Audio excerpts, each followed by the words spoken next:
Salemawit Kasa, thank you so much for joining me on UpFront. It's been now a year since the beginning of the conflict between your government and the Tigrayan People's Liberation Front, the TPLF. The humanitarian situation in the region continues to get worse. There are now 400,000 Ethiopians facing starvation at the moment. What is your government doing? What is the Ethiopian government doing to help them? Well, as you have mentioned, the TPLF started this conflict last year in November, attacking and seizing the Ethiopian Northern Command headquarters in Tigray. Through this process, in the past 4 or 5 months, thousands were also killed and hundreds of women have been raped by this terrorist group militants. The TPLF and their supporters are at this moment. And that's an important point that you bring up, this idea of sexual violence and many of the other atrocities that are happening in the region. But I want to just bring it back to the humanitarian question for a moment. And just to clarify, I didn't say that the TPLF started the war. I said that the conflict started between your government and the TPLF a year ago. But the question is, what is the Ethiopian government doing to help the people who are suffering due to this humanitarian crisis, the 400,000 Ethiopians who are facing starvation? My question is, what is the government doing in response to that? Well, the government is doing everything in its power to address the humanitarian crisis in all the Tigray, the Amhara and the Afar regions. Well, mainly the TPLF and their supporters are basically pretending that the Tigray region is the main victim of the federal system that they basically once cruelly dominated.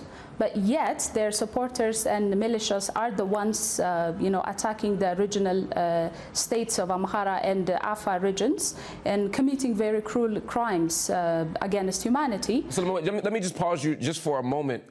Again, I understand your position, and we'll have plenty of time to sort of unpack your concerns and your critique of the TPLF. But my question is really around the humanitarian response. And the reason why this question is so urgent to people is because last month, after the UN aid chief Martin Griffiths called on your government to facilitate access to Tigray, the government's response was to expel 7 top UN humanitarian workers in the country. At the same time, the hundreds of thousands of Ethiopians are desperate for food and medical supplies. I'd like you to talk about, again, not so much what the TPLF is doing, but what the Ethiopian government is doing to address the humanitarian issue of hunger, famine, etc., but also how you respond to these criticisms that people are being literally pushed out who are providing the aid. Well, for many months now, the Ethiopian government has been facilitating every effort, including those efforts by the United Nations to get food and aid to those in need. However, the TPLF have lied to the world that these efforts haven't been properly addressed. I can mention one number for you in here. More than 1,100 trucks have been were transporting food and aid to the Tigray region, but more than 800 of them haven't been returned from Tigray. Those trucks have been used after they were seized by this terrorist group in Tigray. They were used for military purposes. They were not traded back to their intended purposes. This is one thing that the federal government is trying to project that the world should know, that this terrorist group is using the agenda of humanitarian aid to project that the federal government doesn't care for its people. But the fact is to the opposite of that, because the federal government has been trying to push whatever is needed for the people in Tigray and also for the people in Amhara and Afar regions. Most of the international community kind of neglects that the regional communities that have been displaced from their homes because of the aggressions by the TPLF in Amhara and Afar region also need humanitarian assistance. That is what the federal government is trying to address at this point. But the TPLF is basically stopping the activities of the federal government to address those humanitarian needs in all of those areas affected by the conflict. So I understand your position that the TPLF is the reason why aid is not getting to the people in the region who need it.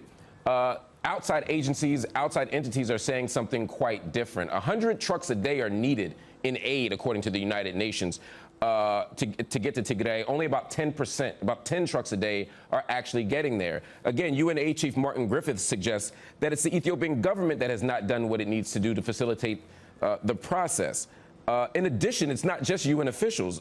This year, your government also ordered a 3-month suspension of the activities of the Norwegian Refugee Council and of a branch of Doctors Without Borders. And just last week, 72 truck drivers working for the World Food Program were arrested by government forces. What do you say to that?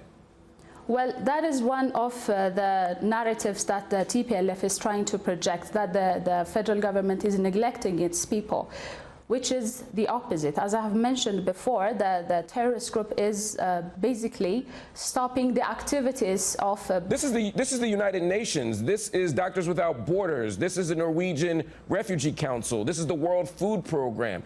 This isn't simply a TPLF narrative. I mean, are you saying that all of this information is simply misinformation? Basically, what the TPLF is doing is promoting aggression around the regional administrations of Amhara and Afar regions, which are mainly the routes where the aid trucks can be passing through.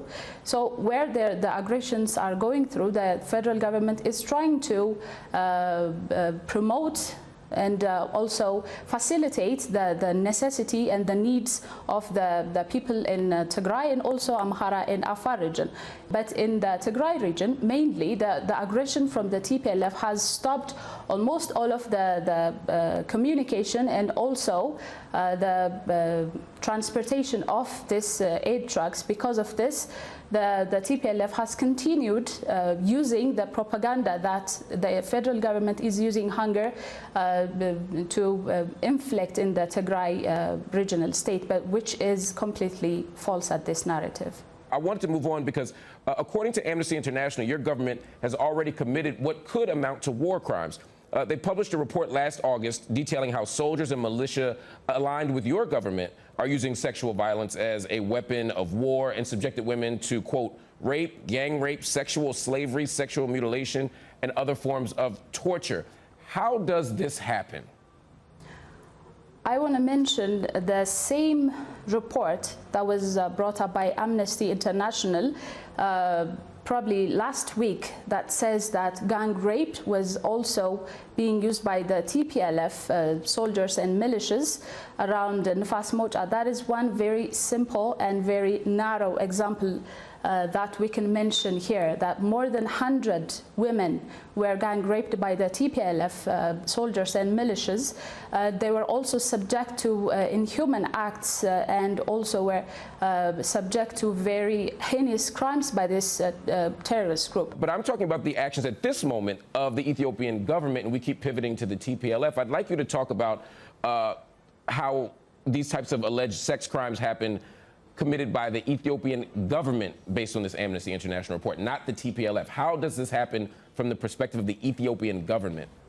Well, basically, the Ethiopian government is committed to ensure that all perpetrators of the serious crimes will be brought to justice, which is also being undertaken by the national court here.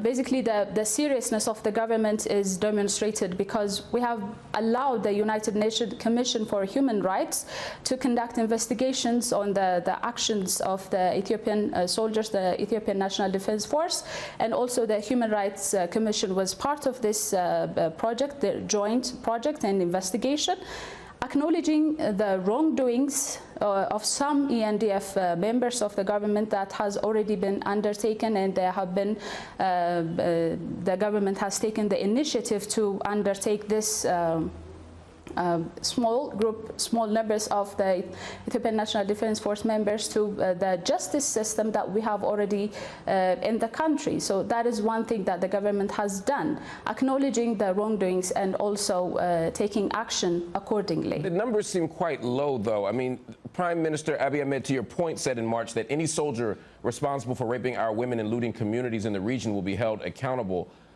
Numerous NGOs, numerous observers have documented the systematic use of rape as a weapon of war in Tigray, and yet there have been only slightly over a dozen soldiers actually convicted. If the government is really committed to this, And we've seen, dozens of interviews. Just Amnesty International alone interviewed 63 survivors of rape and other sexual violence. So if there's such a wide-scale, systematic use of rape as war, why are we only seeing a dozen soldiers convicted? I mean, it's hard to believe that the government is taking this type of violence seriously. By the way, the international community and also the international media basically forgets that at this point the TPLF terrorist group is actively attacking those neighboring regions of Amhara and Afar regions. Because of that, millions have been displaced, thousands of people have been killed, and hundreds and more than hundreds of people, more than hundreds of women have been raped, gang raped by this terrorist group militias.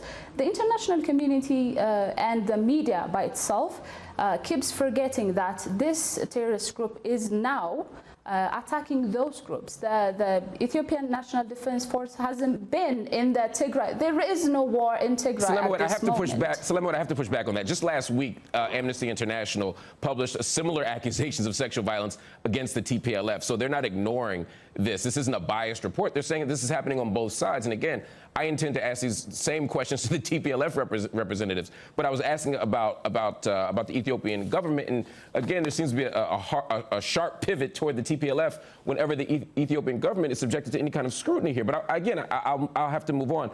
Both parties are coming under increased pressure from the international community to sit down, to negotiate, and to come up with a peaceful solution to this conflict. The African Union's envoy, Olusegun Obasanjo, was in the country last month, or this month, in fact, with Kenyan President Uhuru Kenyatta. Do you agree with them that the only way forward is through dialogue, and that's how we'll get an end to these hostilities? Well, basically the TPLF is designated a terrorist group by the House of People's Representatives that speak to the whole country on behalf of the Ethiopian people. So any such move, first of all, will have to be dependent on the will and the voice of the people through the House of People's Representatives. But taking that into consideration, the Ethiopian government has been supporting the activities of the special envoy, President Obasanjo, in its quest for the truth and in his quest to find what is going on the ground from all sects of the conflict. And the Ethiopian government will basically continue supporting this peace process by this special envoy. Salama Wakasa, thank you so much for joining me on UpFront.